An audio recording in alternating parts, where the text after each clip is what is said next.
Hello viewers, আসসালামু আলাইকুম। আশা করি সবাই অনেক অনেক ভালো আছেন। আজকে আমি একটি নতুন রেসিপি দেখার জন্য সবাইকে আমন্ত্রণ জানাচ্ছি। আশা করি আমার রেসিপিটি ভালো লাগবে। টক ঝাল মিষ্টি চালতার আচার কীভাবে সহজেই বাসা তৈরি করা যায়, আশা করি ভালো লাগবে। চলুন দেখে নেওয়া যাক। দেখেন 2টা চালতা নিয়েছি।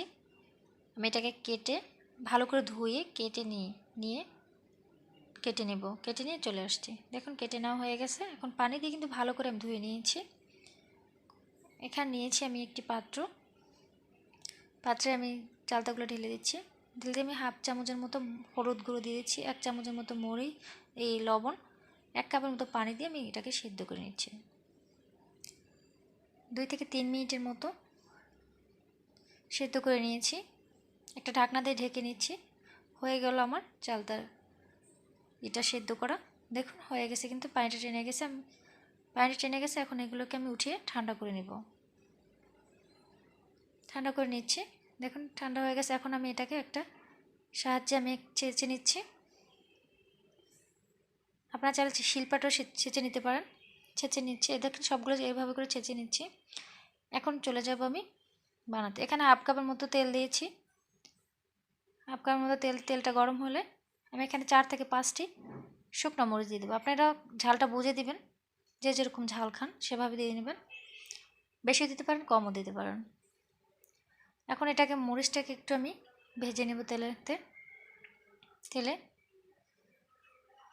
ভেজে নেওয়ার পরে আমি এখানে দিয়ে দেবো আমি 2 পিচের মতো রসুন কুচি। আমি কিন্তু এখানে রসুন বাটা দেবো না, কুচি দিয়ে নিচ্ছি। আপনারা চাইলে রসুন বাটারও দিতে পারেন।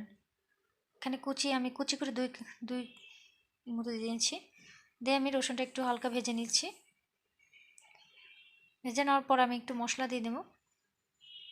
2টা তেজপাতা আর 3 টুকরো দারচিনি দিয়ে নিলাম। আপনারা চাইলে আরও মশলা দিতে পারেন, আমি আর মশলা দিব না।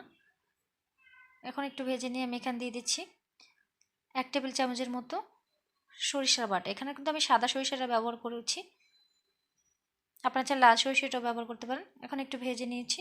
এখানে দিয়েছি আমি 1 চামচের মতো পাঁচফোড়নটা। এটা যে কোনো মুদির দোকানে আপনারা পেয়ে যাবেন। এটাকে আমি দিয়ে দিচ্ছি। আপনারা চাইলে আস্তারও দিতে পারেন। আমি গুঁড়োটা নিয়েছি। এখন আমি চালতাগুলো সবগুলো দিয়ে দেব। দিয়ে একটু ভালো করে এটার সাথে মিশিয়ে নিব।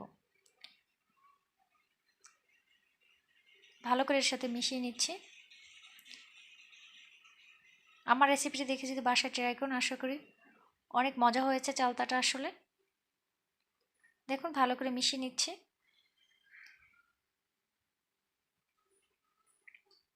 মিশিয়ে নেওয়ার পর এখানে দিয়ে দিচ্ছি আমি 1 চামচের মতো লবণ। আপনারা বুঝে এটা দেখে নেবেন, যেটুকু লবণ লাগবে সেটুকু দিবেন। এখানে লবণ দিচ্ছি আমি। লবণ দিয়ে মিক্স করে নিচ্ছি, ভালো করে কষিয়ে নিচ্ছি। এখানে দিয়ে দিচ্ছি আমি গুড়। আপনারা চিনিও ব্যবহার করতে পারেন। এখানে 2 কাপের মতো গুড় দিয়ে নিচ্ছি। 2 কাপের মতো গুড় দিয়ে নিচ্ছি। দিয়ে আমি ভালো করে নেব। একটা ঢাকনা দিয়ে আমি ঢেকে দেবো। দেখুন আমার কিন্তু হয়ে গেছে। পর আমার কিন্তু এখন দিয়ে দিচ্ছি এখানে 1 চামচের মতো জিরা বাটা, জিরা গুঁড়ো, ভেজে নেওয়া জিরা। এখন আমি এটাকে ভালো করে নিচ্ছি। দেখুন কিন্তু হয়ে গেছে। আমি কিন্তু এটাকে উঠিয়ে নেব। আশা করি আমার ভিডিওটা ভালো লেগেছে। এখন এটাকে পরিবেশন করে দেখাচ্ছি। দেখুন কত লোভনীয় হয়েছে। আজকে এই পর্যন্তই। আল্লাহ হাফেজ। সবাই ভালো থাকবেন আর আমার জন্য দোয়া করবেন। অন্য কোনো রেসিপি দেখাবেন। আসসালামু আলাইকুম।